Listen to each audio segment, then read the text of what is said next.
বাংলাদেশ পৃথিবীর সবচেয়ে ধনী দেশ। এখানে সরকারি হাসপাতালগুলোতে ডাক্তারের জন্য একজন অ্যাসিস্ট্যান্ট রাখা হয় এবং অ্যাসিস্ট্যান্টের জন্য একজন অ্যাসিস্ট্যান্ট রাখা হয় এবং ইন্টার্নশিপ ডক্টর দিয়ে চিকিৎসা করানো হয়।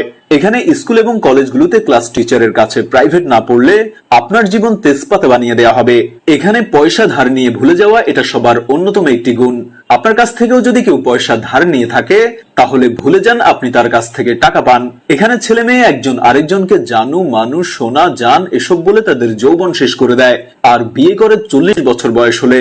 এখানে দুজন গরিব মিলে আরো 5 থেকে 7 জন গরিবের জন্ম দেয়। এখানে কেউ একবার পয়সাওয়ালা হলে সুইজারল্যান্ডে ব্যাংক অ্যাকাউন্ট খুলে এবং অবৈধভাবে দেশের টাকা নিয়ে সেখানে জমা রাখে। চিকিৎসা করতে থাইল্যান্ড ও সিঙ্গাপুরে পাড়ি জমায়, শপিং করে থাইল্যান্ড ও দুবাই থেকে, পড়াশোনা করতে ইউরোপ, আমেরিকা এবং কানাডার মতো দেশগুলোতে পাড়ি জমায়, আর ঘুরতে আমেরিকা, কানাডা, অস্ট্রেলিয়ার মতো দেশগুলোতে যায়। আর যখন